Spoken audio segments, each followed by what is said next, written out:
Hi, I'm Sierra, and I'm going to be doing my presentation around the general strain theory. The general strain theory was created by Robert Agnew.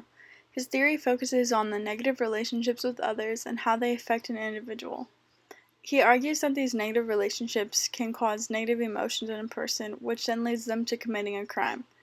This theory is mostly used to explain why adolescents engage in delinquency and drug use. The negative relationships that the individual is in often include a person who is doing at least one of these things: a person who is preventing the individual from reaching a goal of theirs, or taking away something valued, and lastly, imposing on the person something unwanted or harmful. Agnew focused on the relationship where a person is faced with a harmful situation and cannot escape it, mostly relationships where the person does not treat the individual how he or she would want to be treated. Unlike adults, adolescents have to follow a certain set of rules.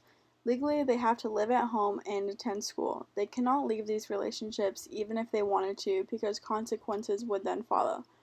These types of relationships cause negative emotions which are considered as strain.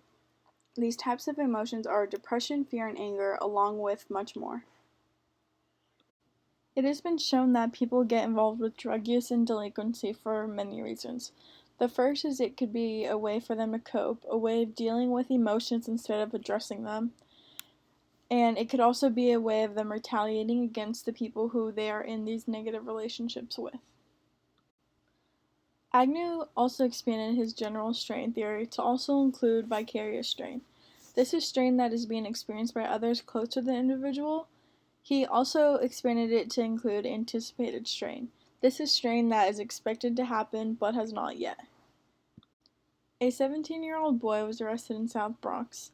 His full name was not able to be given since he is still a minor, but they are calling him CF. He is a part of the gang 18 Park, who were found running narcotics and gun trafficking. He has been a part of this gang since he was 15 and has been involved in shootings and stabbings. He is being charged with racketeering conspiracy, assault, attempted murder in aid of racketeering, and discharge of a firearm. CF has had a hard time growing up. In 7th grade, his friend was shot and killed in the head, and later in life, CF was beaten and robbed. His older brother was also involved in the gang before he was. CF says he considers the gang his street family. They feed him and give him attention when there is no one at home. He was raised in a toxic home and housing project environments, where his parents neglected him and modeled destructive behaviors. He was threatened by gang violence and lacked protection. He also lacked social maturity and practical coping mechanisms. The general strain theory applies to CF in multiple ways. CF had many negative relationships in his home life, from his older brother being involved in a gang to his parents neglecting him. This then caused him many negative emotions, which led to drug use and gang involvement. Him being threatened by gang violence falls under a negative relationship in where a person is threatening to impose harm or something unwanted. CF was faced with this situation in where he felt he could not escape. If he were to try and leave the gang, harmful consequences would come. Knowing that there would be these consequences from the gang if he rebelled against them could have caused him to do anything he was told.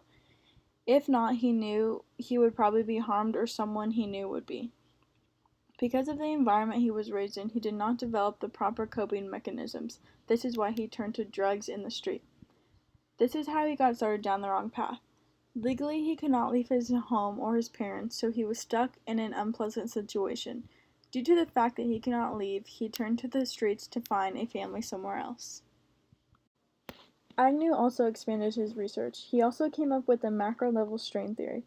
This proposes that neighborhoods with many individuals experiencing strain will have higher crime rates. Because they are all in the same area, they are likely to run into each other, which can create more conflict in criminal activities. This theory applies to CF because a Manhattan judge ruled that he could not be prosecuted as an adult because they believe the main root of his crimes was due to the environment that he was in. The South Bronx is commonly known to have a lot of criminal activity. In conclusion, people commit crimes for many reasons, but I believe the general strain theory can be used to help understand why CF committed the crimes he did. Thank you for watching my presentation.